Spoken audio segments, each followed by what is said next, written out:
kind of look for, poke around and look for some old, seldom talked about hollow earth entrances. And of course, all the caves and all the access points have been dynamited or welded shut, and everything was pretty locked down. Again, he's former FBI agent, and he is the X-Man, is what he's known as. He said, I want to come back and talk to you about Antarctica and all the heads of state that are going there. And we're like, what's going on down there? We got to find out. So he gets to Antarctica, and long story short, they discover there in Antarctica. Now, this is in 1998, right? They discover there's bases under the ice. But then they found that there was this huge magnetic anomaly down there.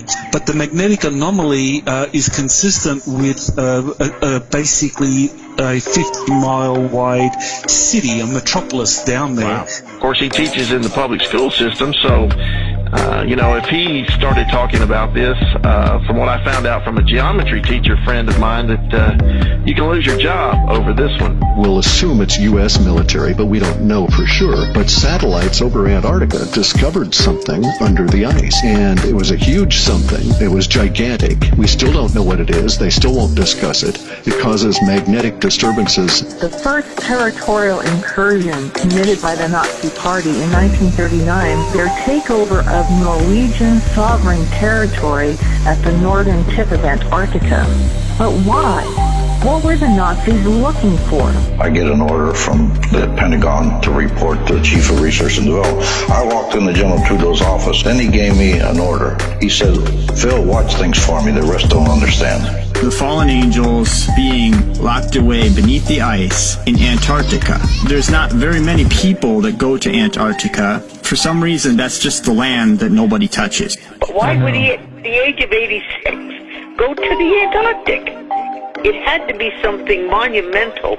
It had to be something that's really something that would change everything. Sometimes we use robots in the plant. Some of the plants we have are 50 or 60 acres under roof. We have a section of the plant we call recon, which is recontainerization. Stuff comes in from the train or comes in on we turned into like a journey to the center of the earth type thing, where there was actual physical entrance at the North Pole, and he went inside it and saw it, the land that time forgot. If you want to know how many residents it has as its population, the official count is an average of only 5,000 temporary residents. That's all the scientific community that. Military bases, alien bases, there's a laboratory there, there's, an entire situation going on of contact between the human race and an alien race. And then, of course, the Congressional Committee went down there, and that's when rumors began about this Antarctica city having been discovered. The city was a city that was flash frozen around the time of the Great Flood. It's covered by a molten glass dome. There are waters above that dome. The Earth is, a disc, not a ball. In the Earth's magnetic field so far out that it can be sensed out 300 miles away from the planet. This unknown thing, spaceship or something otherworldly that would be found in Antarctica. As this saga continues to unfold, I am gradually becoming more convinced that the early Nazi success in Antarctica provided the impetus for everything else that was to come. And we had 3,000 officers in R&D. And that was the order he gave me. Watch things because the rest don't understand for me. We knew they were important, and we knew there was something there. Return them to us for competitive edge of the Army and give them to the people. The Ark of Gabriel was taken. Russia took the Ark of Gabriel to Antarctica. If these fallen angels are released from their prison, so he goes down there, and what does he see? He sees exactly what these people are saying that they have found. He sees the mothership.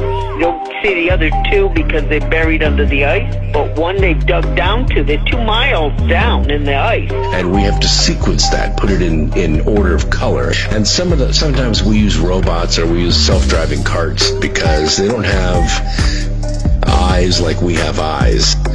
This is all driven by military research. There was a huge expanse of land, bigger than the United States, past the South Pole, which he hadn't even seen yet.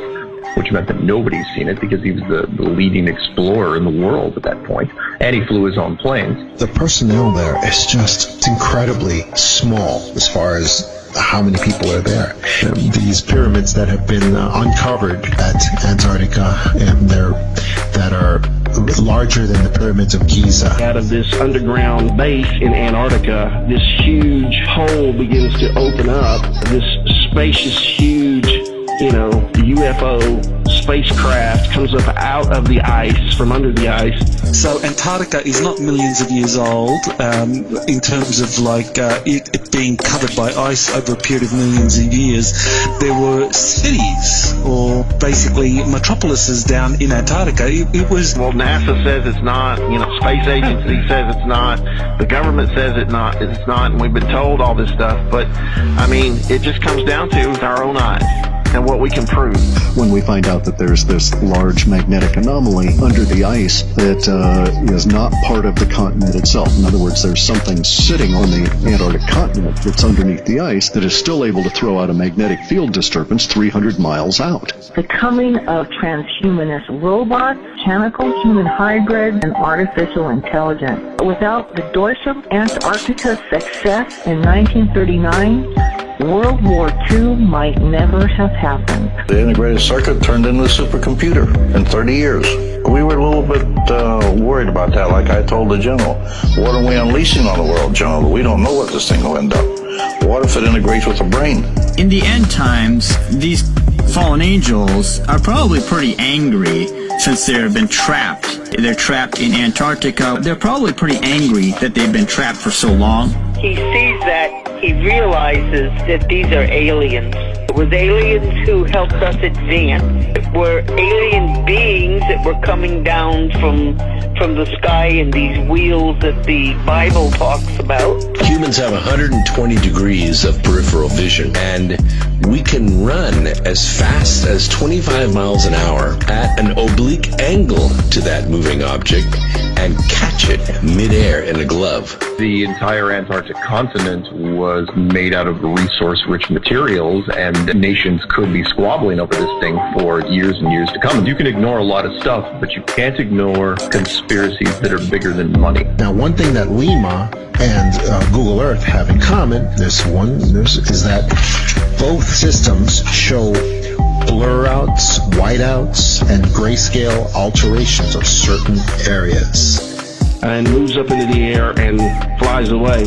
The elite are trying to push and pre-program and indoctrinate people's minds